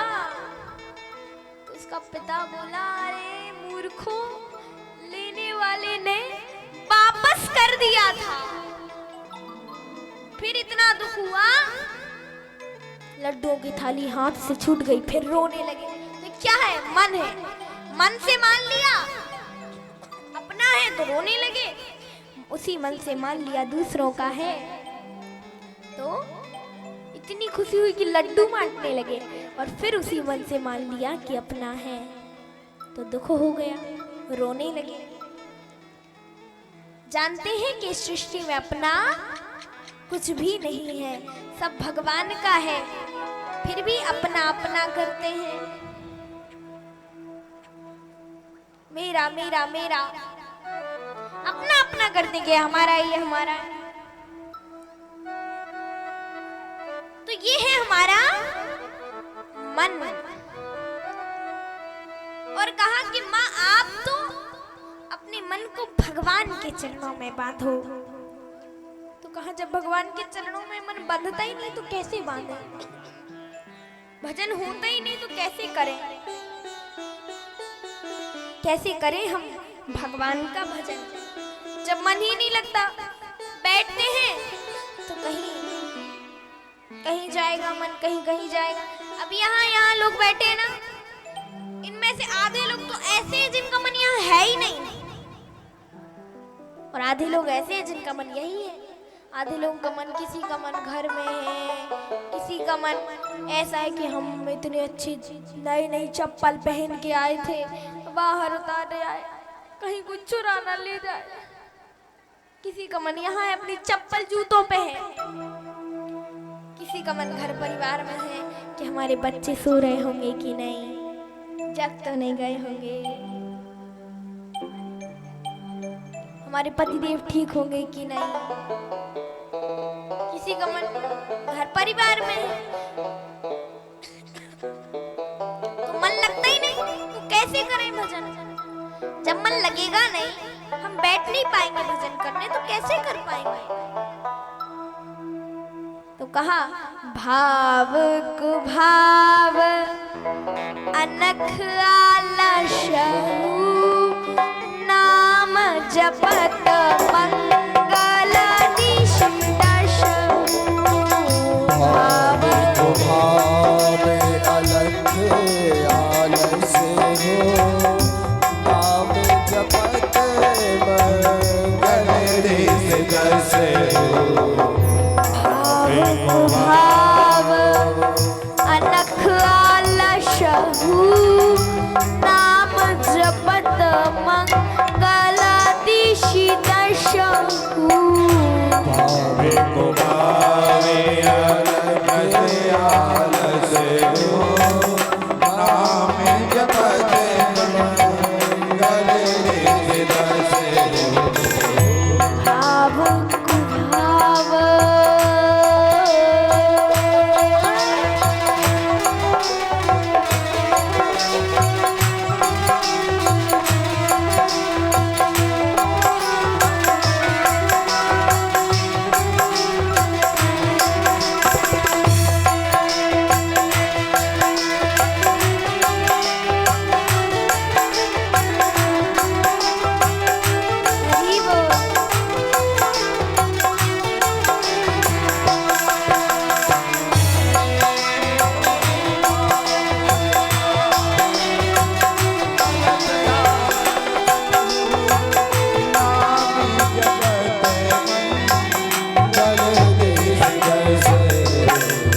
भाव कुभाव अनख आलशहु नाम जपत मंगल निशि दशहु भगवान का नाम चाहे भाव से जपो चाहे कुभाव से, पर भगवान का नाम तो कल्याणकारी होता ही है। अच्छा कैसे, इस पे मुझे बड़ा अच्छा चुटकुला याद आ गया। एक बार क्या हुआ, चार चोर भगवान का नाम लेकर के लोगों को ठगते थे। अब आप कहोगे भगवान का नाम लेके कैसे? तीन चोर पुल के नीचे बैठ जाते थे, एक चोर पुल के ऊपर, और कोई आता जिसको ठगना होता तो कहते, ऊपर वाला कहता नर नारायण नारायण, तो नीचे वाला कहता हे केशव हे केशव। ऊपर वाला कहता दामोदर दामोदर,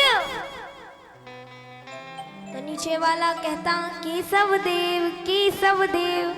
ऊपर वाला कहता वासुदेव वासुदेव। एक बार ये उनका कोड वर्ड था।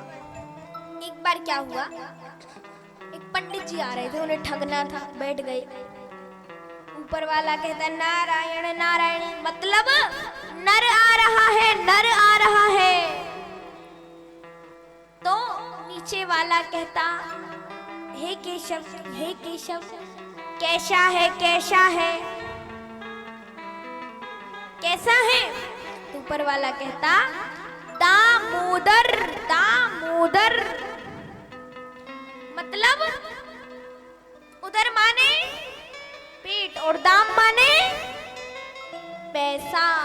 पेट में पैसों की इतनी बड़ी गड्डी बांध के ला रहा है। दामोदर दामोदर। नीचे वाला कहता केशव देव केशव देव, कैसे देगा कैसे देगा? तो ऊपर वाला कहता वासुदेव, यानी डंडा, बांस मारो सुई दे देगा। डंडे लेके बाहर निकले, ऊपर से बिजली गिर पड़ी, चारों चोरों का राम नाम साथ हो गया। ऊपर पहुंचे,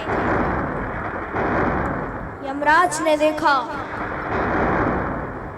जैसे यमराज ने देखा बोला अच्छा इन्हें लाए हो, देखते हैं इनने कितने पाप किए हैं और कितने पुण्य। तो जब हम ऊपर जाते हैं ना यमराज के पास, तो यमराज के पास दो किताबें होती हैं। एक किताब में पुण्य लिखे रहते हैं और एक किताब में हमारे जीवन भर के पाप लिखे रहते हैं। तो हमारे उन पुण्य और पापों को देखकर ही हमें कोई दंड मिलता है, या कोई जैसे उन पापों को जब यमराज देखते हैं तब वो निश्चय करते हैं कि इन्हें कितनी गहरी नरक में डालना है या कहाँ भगवान के धाम पहुंचाना है। तो अब यमराज जी ने पहले पुण्य वाली किताब उठाई। उस किताब में लिखा था, नारायण हे केशव दामोदर केशव देव और वासुदेव। बोले अरे ये तो भगवान के बहुत बड़े भक्त हैं, इन्हें क्यों इधर लाए, इन्हें जाओ जाओ छोड़ा भगवान के धाम छोड़ के आओ। फिर सोचा नहीं अभी पापों की ओर देख ले। पापों की खोल के देखी, उसमें लिखा था उसका हाथ तोड़ा, उसका पैर तोड़ा, उसका सिर फोड़ा। और जैसे ये सब देखा अब तो यमराज जी की बुद्धि चटी गई, क्या करें हम। चलो भगवान विष्णु के पास चलते, वही निश्चय करेंगे। भगवान विष्णु के पास पहुंचे। भगवान विष्णु बोले अरे आओ रे यमराज जी, बड़े दिनों बाद आना हुआ, कैसे आए। महाराज ये 4 चोर आए हैं और ये आपका नाम ले लेके लोगों को ठगा करते थे, तो बताओ क्या किया जाए। भगवान बोले अच्छा हमारा नाम लेके लोगों को ठगते थे, तो इन्हें तो ऐसी गहरी नरक में डालो, ऐसी गहरी नरक में डालो कि कभी वापस ना आ पाए। चोरों ने चारों तरफ देखा, भगवान के धीमे से कान में बोले, प्रभु एक चीज बताओ, आप ही ने तो कहा है सन्मुख होय जीव मोह जबहि, जन्म कोटि अघनाशहि तबहि। सन्मुख होय जीव मोह जबहि, जन्म कोटि अघनाशहि तबहि। सन्मुख होय जीव मोहि जबहि, जन्म कोटि अघनाशहि तबहि।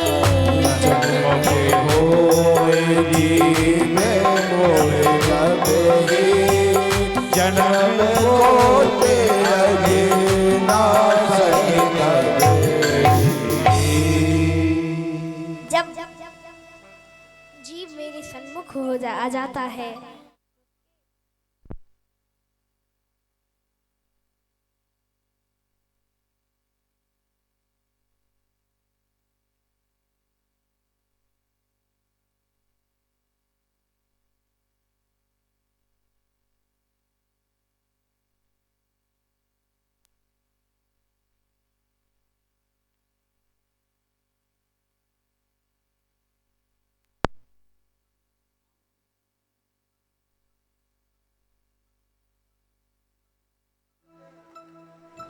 श्री राधे।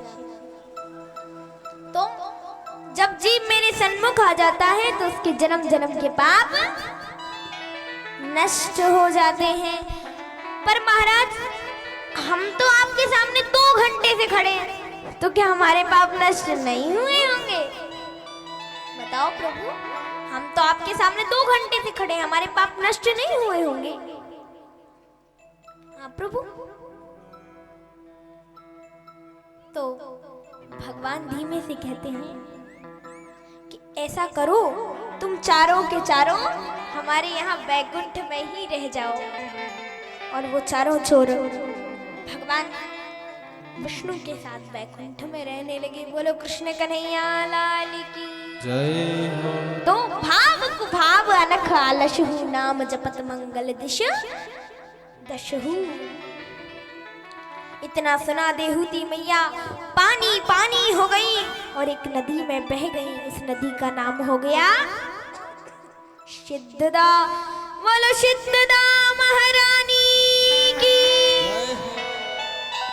नदी का नाम पड़ गया सिद्धदा। और सिद्धदा महारानी को प्रणाम किया कपिल देव जी ने और वहां से गंगा सागर चले गए। कहते हैं ना, सारे तीर्थ बार बार, गंगा सागर एक बार।